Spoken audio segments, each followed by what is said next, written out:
আজকে আমরা নির্ণায়কের দ্বিতীয় চ্যাপ্টার এটা ছিল, যেখানে সংলগ্ন নির্ণায়ক, অনন্য নির্ণায়ক বা ক্যামার শুরু ছিল, তার প্রবলেমগুলো করব এবং লেভেল ওয়ানের প্রবলেমগুলো প্রথমে আমরা করব।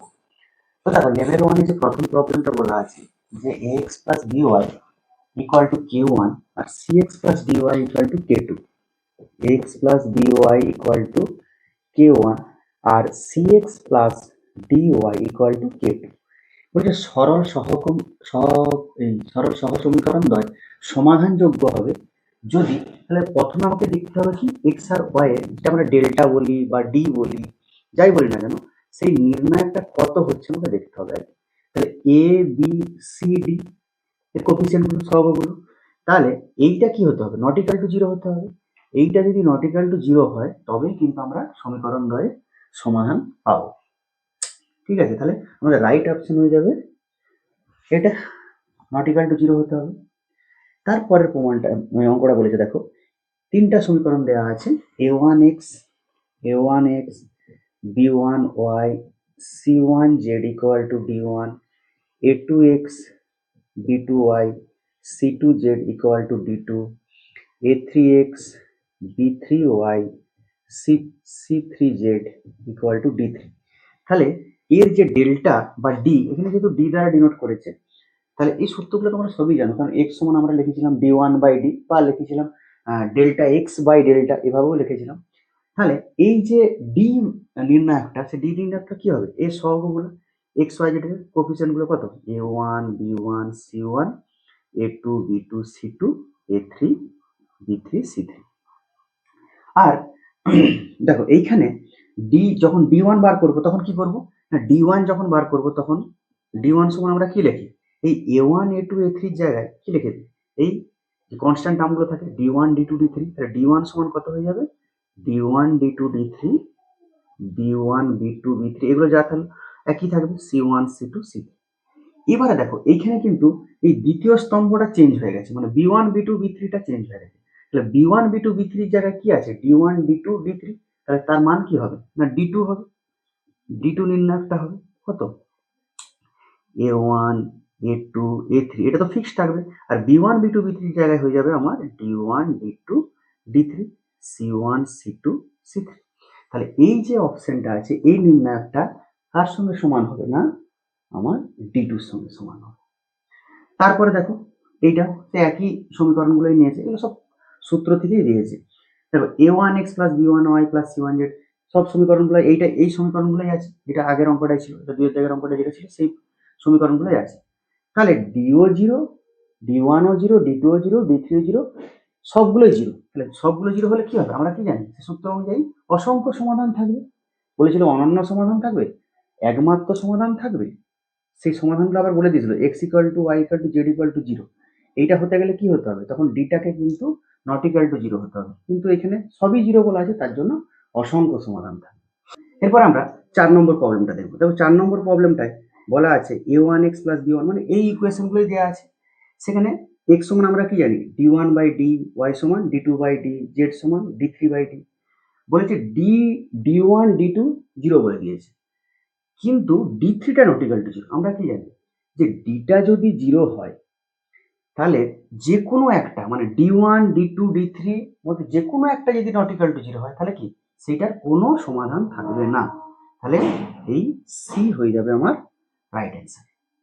ঠিক আছে, তাহলে যদি যে কোনো একটা D one D two D থ্রির মধ্যে যে কোনো একটা যদি নট ইকুয়াল টু জিরো হয়ে থাকে তাহলে কোনো সমাধান থাকবে না। তাহলে এই অপশনটা হয়ে যাবে আমার রাইট অ্যান্সার। এগুলো সব সূত্র থেকেই আসছে, লেভেল ওয়ানের যেগুলো দেওয়া আছে। এরপর 5-এর দাগের অঙ্কটা দেখো, বলা আছে যে a one x plus b one y plus c one z equal to zero, a two x plus b two y plus c two Z equal to zero, আর এটাও তৃতীয় নম্বরের যে ধ্রুবক পদটা সেগুলো জিরো। তাহলে দেখা যাচ্ছে এখানে ধ্রুবক পদগুলো সবগুলোই জিরো। তাহলে ধ্রুবক পদগুলো যদি জিরো হয় তাহলে D one D two D three তো অলওয়েজ জিরো আমরা জানি, আর ডিটা যদি নট ইকাল টু জিরো হয় তাহলে কি হবে, একমাত্র সমাধান থাকবে না এইটা, মানে তাতে মানগুলো ওয়ান হবে না জিরো হবে না জিরোর থেকে বড় হবে না কোনোটিই নয়। তাহলে দেখো যেহেতু আমরা সমীকরণটা আমি আগের থেকে লিখে রেখেছি, তাহলে এখানে ডি কত পাচ্ছি আমরা, a one b one c one, এগুলো সূত্রের সময় বলা হয়েছে সবগুলোই, A2 B2 C2 A3 B3 C3 এটা পাচ্ছি তো। তাহলে D1 মানে কি? D1 মানে এই যে প্রথম স্তম্ভটা আছে সেই প্রথম স্তম্ভের জায়গায় কি বসে যাবে? 0 0 0 বসে যাবে। আমি একটা করে দেখাচ্ছি 0 0 0। তাহলে B1 B2 B3 C1 C2 C3। তাহলে কি অটোমেটিক্যালি কি হচ্ছে? D1 টা 0 হয়ে যাবে, কারণ একটা স্তম্ভ সবগুলা 0 মানে 0। D2টাও সেম কেস হবে, C2 এর বেলায় এইটা 0 হয়ে যাবে, আর D3 এর বেলায় কি হবে? এই C1 C2 C3 এর জায়গায় 0 0 0 আসবে। তাহলে D1 D2 D3 0 বলে দিয়েছে, ডিটা বলে দিয়েছে নট ইকুয়াল টু 0, মানে এইটার মানটা দেওয়া আছে নট ইকুয়াল টু 0। তাহলে কি হবে? যদি এইটার মানটা যদি নট ইকুয়াল টু 0 হয়, আমরা কি জানি? x সমান কি D1 বাই D, y সমান D2 by D, R z সমান D3 বাই D। তাহলে এইগুলো যদি সবগুলো 0 হয় আর ডিটা যদি নট ইকুয়াল টু 0 হয়, তাহলে মান কত হবে? সবগুলোর x y z সবগুলোরই মান কত হবে? 0 হবে। তাহলে এই বি অপশনটা হয়ে যাবে আমাদের রাইট অ্যান্সার। এরপর দেখো পরের অঙ্কটাও সেম ইকুয়েশন বলা আছে, এবং এখানে বলে দেওয়া আছে D1 D2 D3 0, ডিটাও কিন্তু 0 বলে দিয়েছে। দেখো এতক্ষণ আমরা বলছিলাম আগের অঙ্কটা কি বলেছিল? ডিটা নট ইকুয়াল টু 0, এখানে বলেছে ডিটা 0। তাহলে ডিটাও 0 আর D1 D2 D3 সেগুলোও 0। তাহলে আমরা কি পাবো? যে অসংখ্য সমাধান থাকবে, এটাই হবে।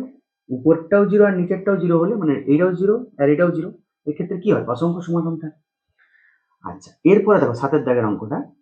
7 দাগের অঙ্কটায় বলা আছে দেখো a1x plus b1y plus c1z equal to d1, আবার কনস্ট্যান্ট গুলোকে ফিরিয়ে এনেছে। তাহলে x সমান তো আমরা জানি d1 বাই d, y সমান d2 বাই d আমরা জানি। যদি ডিটা নট ইকুয়াল টু 0 হয় তখন সমীকরণগুলি কি হবে? তাহলে ডিটা যদি নট ইকুয়াল টু 0 হয় আর d1 d2 d3 তো কিছুই বলা নাই এখানে, তাহলে সেখান থেকে আমরা কি একটা মান পাবো? এটা সঙ্গত হবে, এটা অপশন এ সঙ্গত আমরা বলতে পারি। আচ্ছা, এরপরে দেখো 8 দাগের অঙ্কটা। ত্রিভুজ এবিসি এর শীর্ষত্রয় বলে দিয়েছে x1 y1 1 x2 y2 x3 y3। তাহলে ত্রিভুজ এবিসি এর ক্ষেত্রফল আমাকে বার করতে বলেছে। দেখো তাহলে আমরা সূত্র কি জানি? Half into x1 y1 1 x2 y2 1 x3 y3 1। এটা কোন অপশনটা আছে? এই অপশন বি আছে। দেখো এখানে হাফটা নেই। আচ্ছা, এইখানে যেটা ছিল সেখানে এলোমেলো করে দেওয়া ছিল, x1 x2 x3 মানে ঘুরিয়ে দিয়েছিল x1 x2 x3। তাহলে কত থাকতে হতো? এই জায়গাটায় y1 y2 y3 থাকতে হতো, আর নিচটায় 1 1 1 থাকতে হতো, তবে হতো কিন্তু। তাহলে আমার অপশন বিটাই হয়ে যাবে কিন্তু রাইট অ্যান্সার। ঠিক আছে।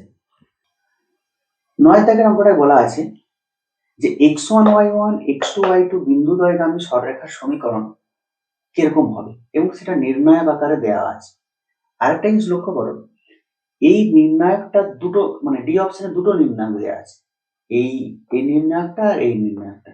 তাহলে দেখো যদি আমরা এখান থেকে দেখতে পাচ্ছি, যদি চেঞ্জ করে দিই একটু, মানে এই 1 1 1 আছে মানে কি দুটো 0 করা যাবে, সুন্দর। দুটো অপারেশন করলে এই দুটো 1 বা যে কোনো দুটো 1 কে আমরা 0 করে নিতে পারবো। তো আমরা প্রথমে x1 y1 আর x2 y2 বিন্দুদ্বয়গামী সরলরেখার সমীকরণটা আমরা কিভাবে লিখছি? দেখো x1 y1 ও x2 y2 বিন্দুদ্বয়গামী সরলরেখার সমীকরণ কি হবে না? y minus y1 by x minus x1 equal to y1 minus y2 by x1 minus x2। এটা আমরা ক্লাস 11 এ এই সূত্রটা দ্বারা শিখেছিলাম। তাহলে এখান থেকে আমরা দেখো লিখতে পারি y minus y1 into x1 minus x2 equal to y1 minus y2 into x minus x1। তাহলে যদি এটাকে ডান দিকে নিয়ে চলে যাই, কত আসবে? y1 minus y2 x minus x1 minus y minus y1 into x1 minus x2। তাহলে দেখো এই যে নির্ণায়কটা যেটা দেয়া আছে না, এইটার সঙ্গে এটা কিন্তু একটা মিলে যাচ্ছে। কিরকম? দেখো x minus x1 into y2 minus y1 x minus x1 into y2 minus y1, মানে একটা মাইনাসের কমন আছে, সেটা কমন নিলেই আমরা পেয়ে যাব। আচ্ছা, এটা কি একটু 0 হবে? তো দেখো এই দুটো নির্ণায়ক যেহেতু একই বলেছে, দেখি এইটা আর এইটা মানে এই অপারেশন করলে এটা আসে কি। তো আমরা প্রথমে এটা লিখে নিচ্ছি x y1 x1 y1 1 x2 y2 1।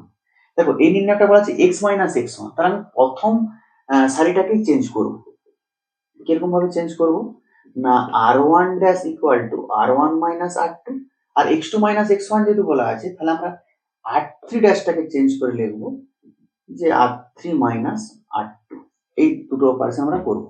তাহলে এটা কত হয়ে যাবে, x minus x1 y minus y1 আর 0, আর এটাকে ফিক্সড রাখছি x1 y1 1, আর x2 minus x1 sorry x2 minus x1 y2 minus y1 আর 1 মাইনাস 1 মানে 0, কারণ যেহেতু r3 টা ছিল r3 মাইনাস r2 করেছি। এবার দেখো এই তৃতীয় স্তম্ভের সাপেক্ষে যদি আমি ভাঙি, তাহলে 0 ইন্টু যার থাকবে সে 0 হবে, 1 ইন্টু কি হবে না, এটা যে এটা কত পজিশন 2 1 2 2 2 3, এটা কত মাইনাস 1 এর whole to the power 2 plus 3 এর কোফ্যাক্টরটা আসবে, মাইনাস একটা মাইনাস চলে আসবে, কত হবে না এর এই 1 এর কোফ্যাক্টরটা কত হবে, মাইনাস হবে সামনে, আর এইটা পড়ে থাকবে কত x minus x1 y minus y1 x2 minus x1 y2 minus y1 equal to 0। তাহলে দেখো এখান থেকে আমরা এইটাকে আনার চেষ্টা করব। দেখো x মাইনাস x1, আচ্ছা ওরা মাইনাস দিয়ে লিখি x minus x1 y2 minus y1, minus হবে এটা, তাহলে মাইনাস মাইনাস প্লাস হয়ে যাবে, কারণ মাইনাস দিয়ে গুণ করে দিচ্ছি, কত হবে x2 minus x1 y minus y1 equal to 0।